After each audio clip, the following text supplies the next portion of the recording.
Hello, this video is going to be on spans of vectors. I'm going to discuss with you what is a basis, how to create linear combinations, what it means to be collinear or coplanar. We're going to talk about linearly independent as well as linearly dependent sets and spanning sets. So let's start off by looking at this question. You're told to record u, which is given with magnitude in its direction relative to northwest. We want to write it as an algebraic vector. Part 1, using standard unit basis vectors, so that's the I hat and j hat. You've seen this before, and then we'll extend it with these two questions to this particular lesson so you could see the relevance of spans using this example. So let's first of all draw vector u. We have 45 degrees between the vector and the north line.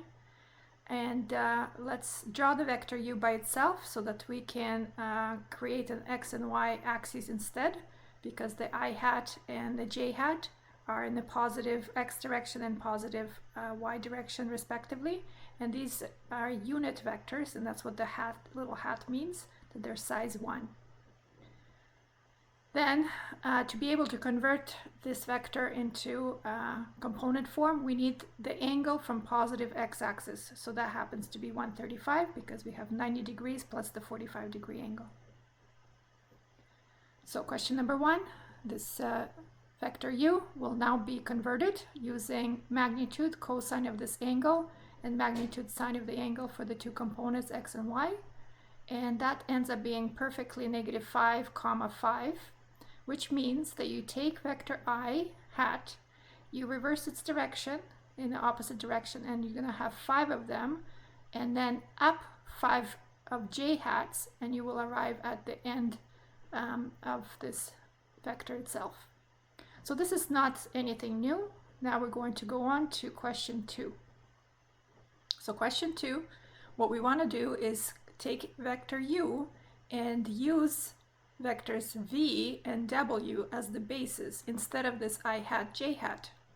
So here is the two vectors drawn. We have v left 1, 3 down, and w is 2 to the right, 1 up. So what I'm going to do now is remove the Cartesian coordinates there, so we can just see just the vectors themselves. And I'm going to take vector u, this blue one, and draw it at the tails of the other two vectors. Then, because vectors v and w are supposed to be my bases, I'm going to extend a dotted line in the direction of this vector v, and same thing, a dotted line in direction of vector w. Then, you're going to take the parallel line to vector v and put it also not just at the tail of this blue vector but also at the tip. Same thing with this dotted line. Instead of having it just at the tail of vector, the blue vector u, we want it also at the tip. So it actually creates this parallelogram piece. Then what you will notice, just like we've been saying that there's negative 5 I hats plus 5 j hats, we want to see how many of these u's do we need and how many of these w's do we need to arrive at from the tail to the tip of this blue vector u. So I begin by eyeballing this, and then we'll do it algebraically. So we know we have to go in the opposite direction of vector v, and it looks like it's approximately 3 vectors to arrive at this parallelogram edge. And then in w also we want to go in the opposite direction, and maybe it's close to 4 of these w's, maybe it's slightly less. I was just estimating. I don't know if these values are correct or not. We're going to actually do this algebraically now to actually find what is this stretch factor on w to get the vector u. So what we're going to do, we're going to say that u is equal to some scalar multiple of v, so we don't know how much to scale this v, so my guess here was negative 3, but maybe I'm wrong, plus some sort of scale factor of w. So this b, I was guessing at it and saying it was like negative 3.8. We're going to now do it algebraically. So vector u We found it over here, negative 5, 5, using the usual Cartesian coordinates.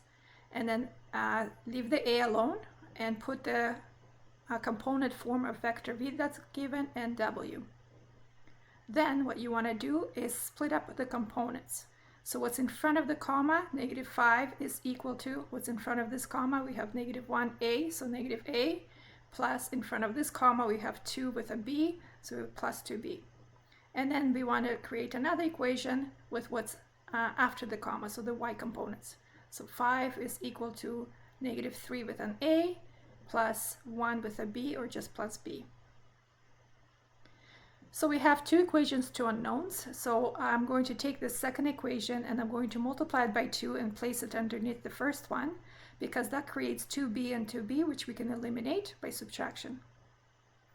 So negative 5 minus 10 is negative 15. Negative a, subtract negative 6, there's a double negative there, so you get 5a. 2b minus 2b disappears. So a actually does end up being exactly negative 3, like I was guessing up here. So now we need to plug in a equals negative 3 into one of the equations, and we will get that b is negative 4. So I was slightly off up here, but that's okay. And so final answer for u in terms of v and w is negative 3 v's minus 4 w's. Let's proceed to do part 3 now. We have new vector v and w, and we want to see if they can serve as a basis here, just like previous question 2 did. So we, first of all, let's do it algebraically before we look at the picture. So we set up the same linear combination. This is called the linear combination, where you just stretch one vector and add a stretch of another vector to see if you can arrive at the third one. And so the original vector we had negative 5, 5, and then v is 2, 6, and w is 1, 3. So let's see what we get in this situation. So split up the components.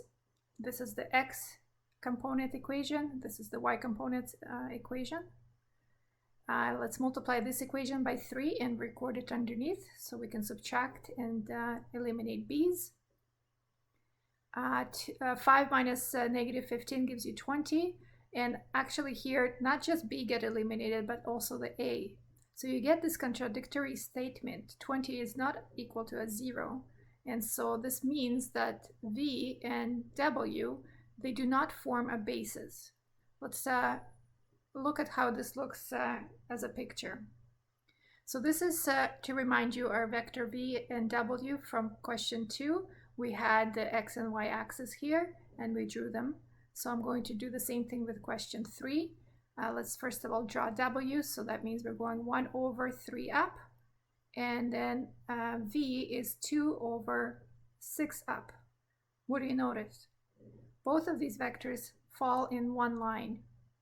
So we call this collinear. So v and w in 3 are collinear, or another word for that is parallel. And any linear combination will only yield another parallel vector. You would not get something that is negative 5, 5, which is in this direction, the blue vector that we had there. It's impossible to do so. So this is a summary of what it means to be collinear, but we'll also extend it to be in 3 dimensions. We could also talk about something called coplanar. So let's start with this picture over here. We have vector u, and I have 2 versions for x, x1 and x2, 2 vectors.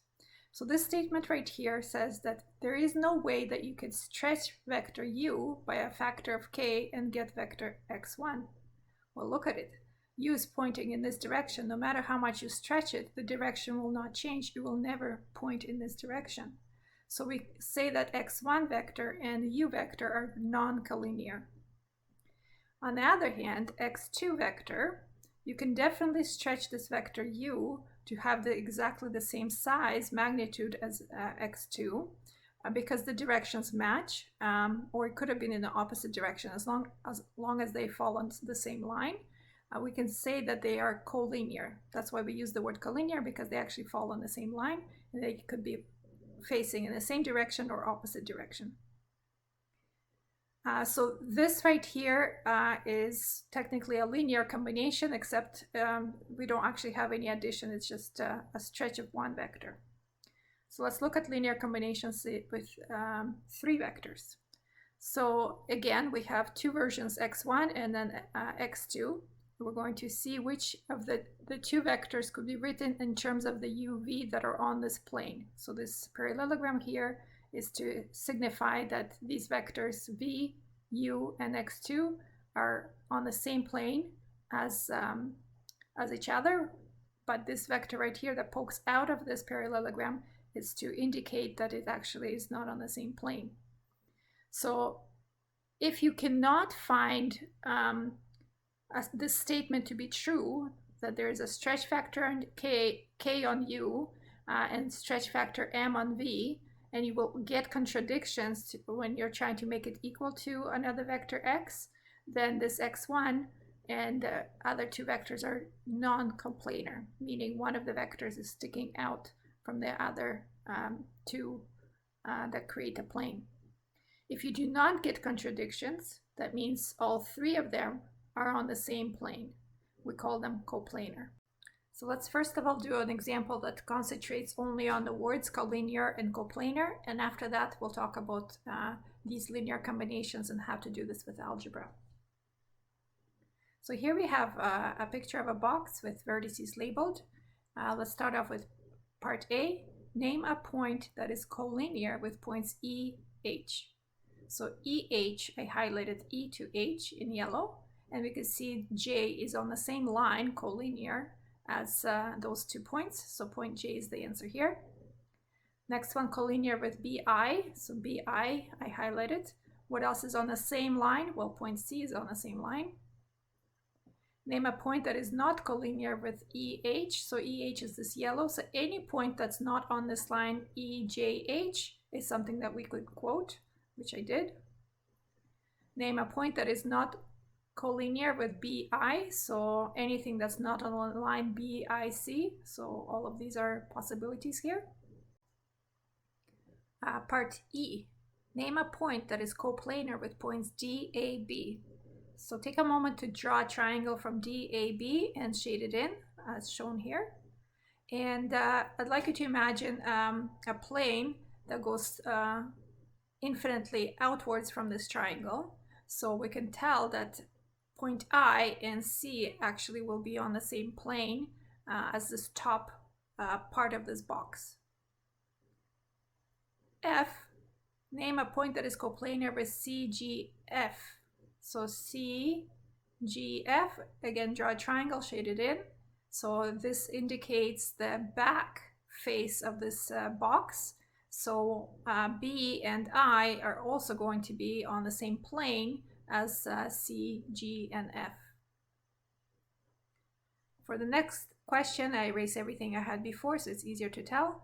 We're going to name the intersection of the plane AEH and plane FBE. So first of all, AEH, shade in this triangle right here. And BFE, shade that triangle here. And where do they intersect? So remember that planes go infinitely in all directions from this triangle. So I'm going to extend this blue triangle.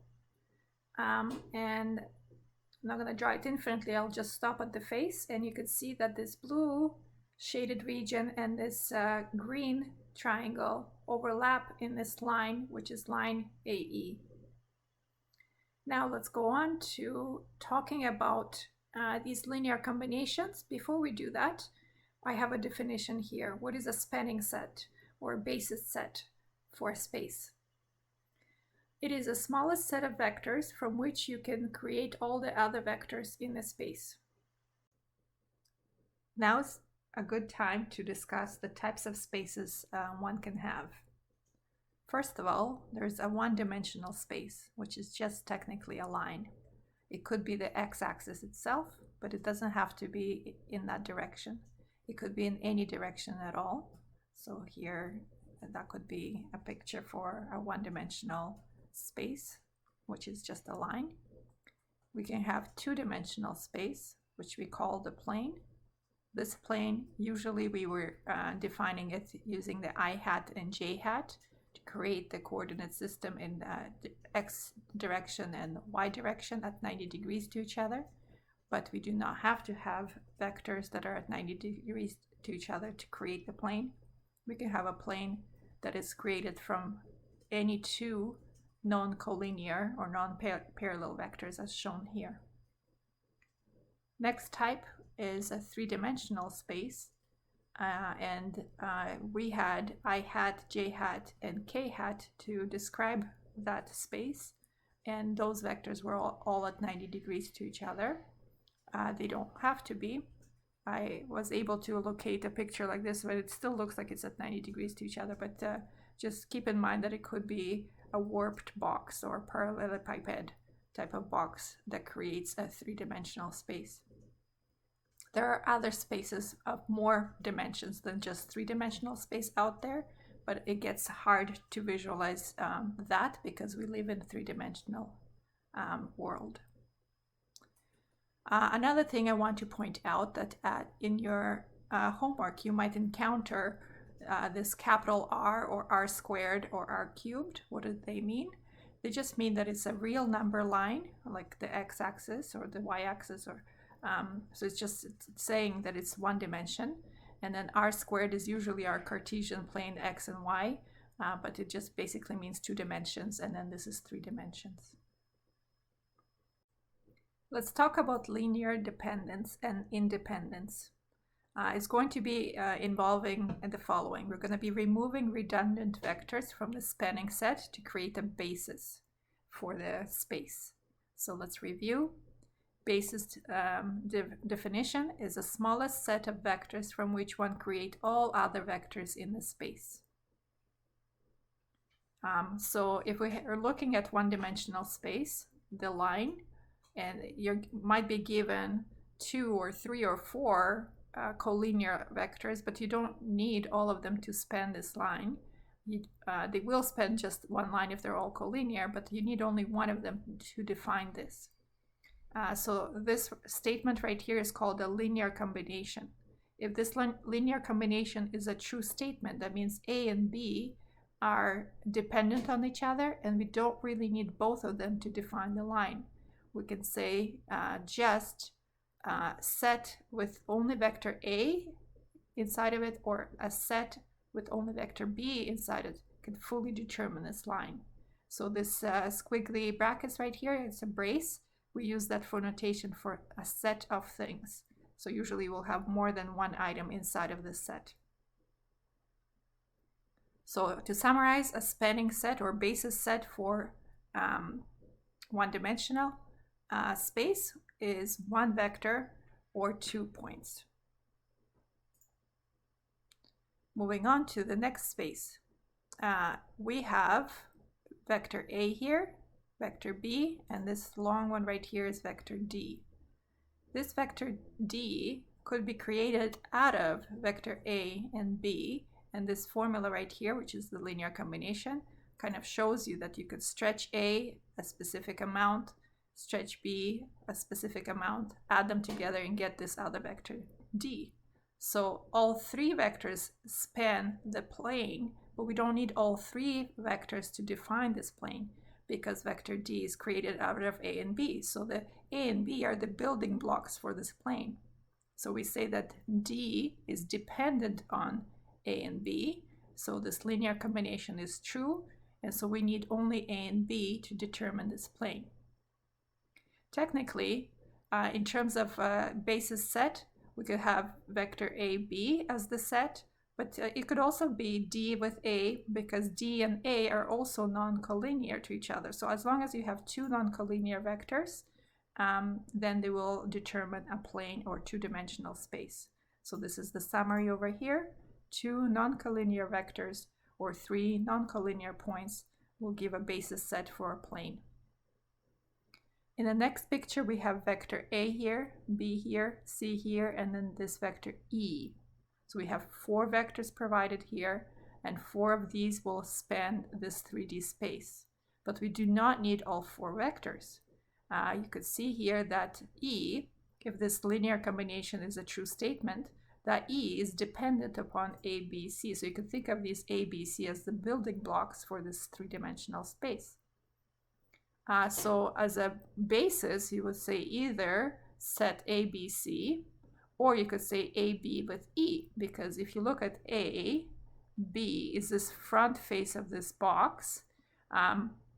This vector E is going to go from this corner to that corner. So it's actually poking outside of this parallelogram of the front face. So they're definitely non-coplanar. So as long as you take three vectors that are non-coplanar to each other, then it will determine a basis set for a 3D space. So here's a summary. Any three non-coplanar vectors or any four non-coplanar points will serve as a good basis for a 3D space. So in your homework, you might be given points or you might be given vectors, and the question will ask you, what do the following span? Or sometimes they might ask you, what is the basis that you need to span this space? So I'm going to do both of these parts for questions A and B. So because here we're given 3 points P, Q, and R, 3 points can form two vectors. And those could be collinear, so 3 points could follow straight in a line, but they don't have to. So they could be collinear, that's collinear, or they might be non-collinear, so they could create a plane. They cannot create a three-dimensional space because there's not enough information.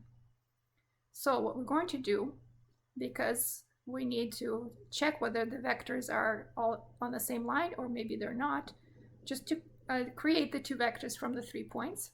I'm going to do PQ and QR. You of course could have also done PR as well, but just any two would be sufficient. So next we need to actually create a vector out of the 2 points provided. So let's do a quick recap how this is done. To create a position vector, so we have PQ pointing from P to Q, and let's say origin is a random point here. What we want to do is go from P to O and then O to Q. That creates the vector PQ. Why do we want to go through the origin? Because algebraic vectors always have the tails at the origin, so OQ vector would be exactly the same look or format as this point Q. We'll have components 3, 2, 4. So point has coordinates 3, 2, 4, but vector OQ will have components 3, 2, 4. However, vector PO is not with a tail at the origin yet, so we have to change that order. So this is how we did it before. Let me show you. So you'll say PQ is PO to OQ. Then vector PO is negative OP, and this negative OP, I just changed the order here. So the components of vector OP would be this -3, -7, and 7, which are exactly the same as the coordinates of point P, -3, -7, and 7, because the vector is pointing at this point itself. And so all you have to do is this subtraction. So 3 subtract a -3 would be +6, 2 subtract -7 would be +9, and 4 subtract 7 would be -3. Then you do the same thing with QR. You could pause to take a look at the calculations here. I'm just going to move on with the rest of the explanation. So now that we have the two vectors, we want to check if they're collinear.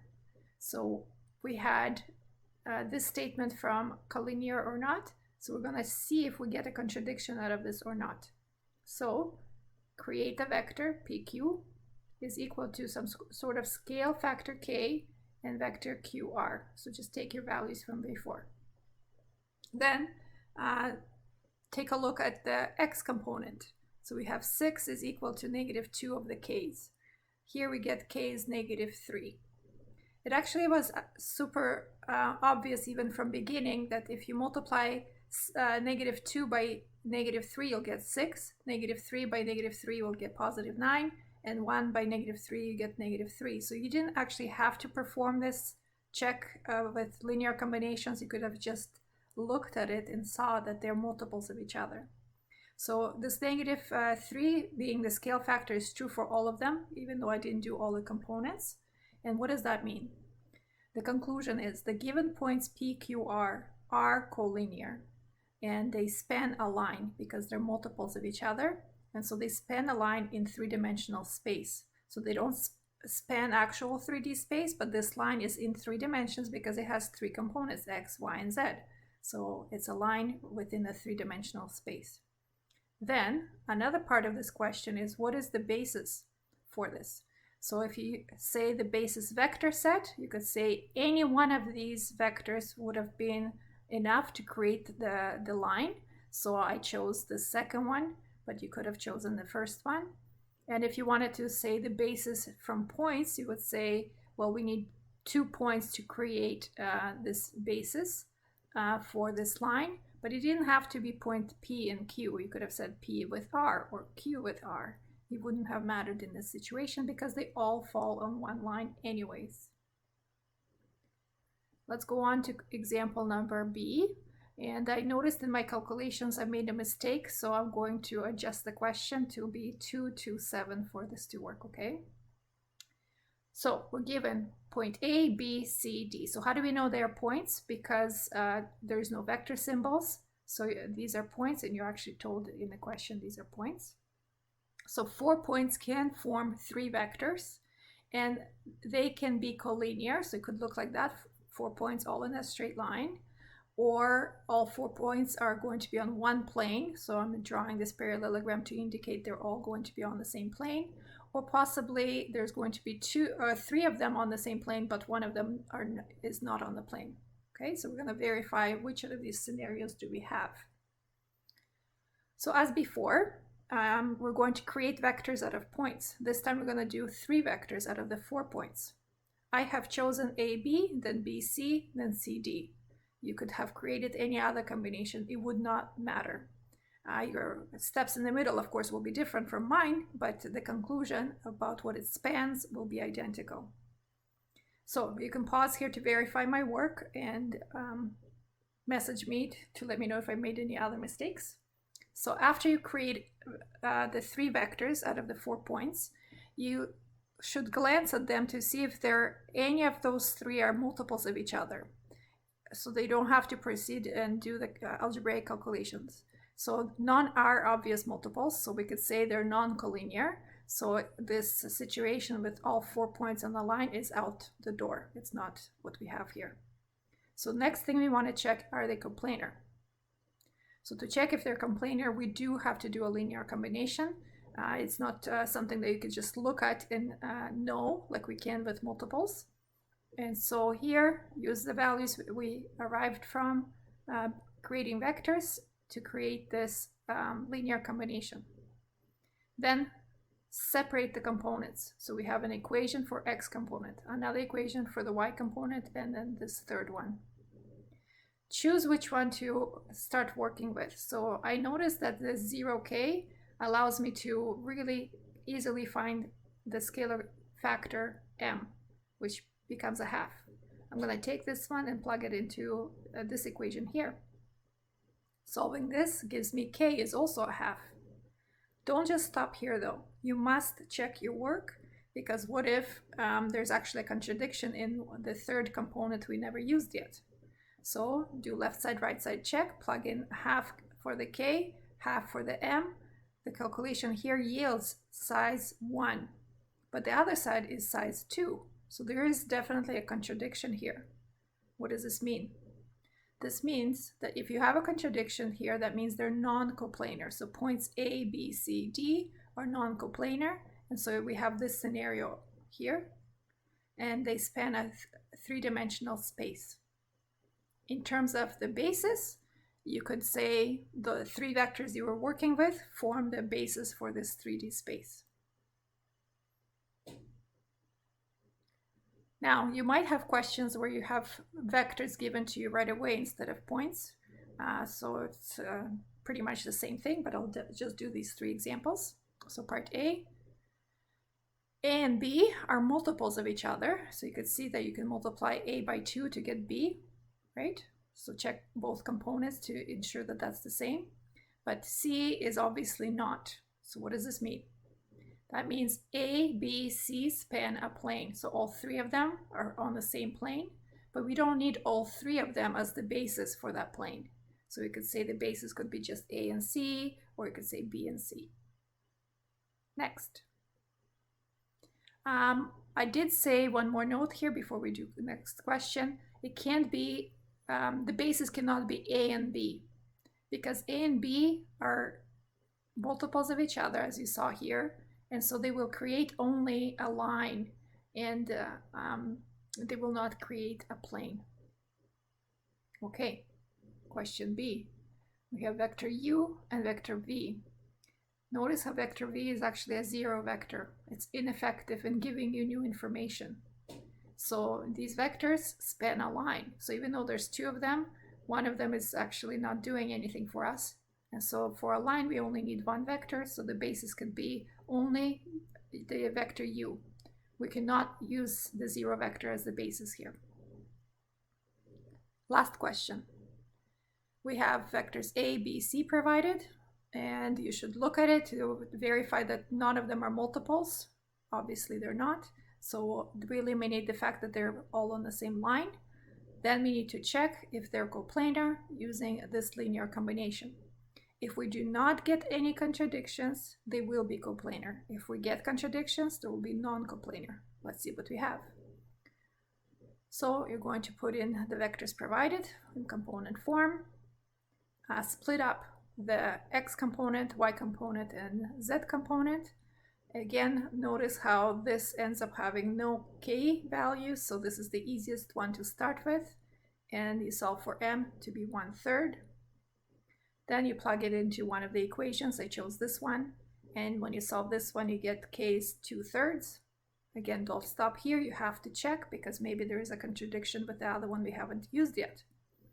And so when you do that here, you'll end up being negative 9/3, which is actually the same thing as -3. So there is no contradictions here. So the concluding statement would be vectors A, B, C are coplanar. And for the plane, you only need two of the vectors as the basis. So you could say A and B is the basis. You could say B and C is the basis, or A and C.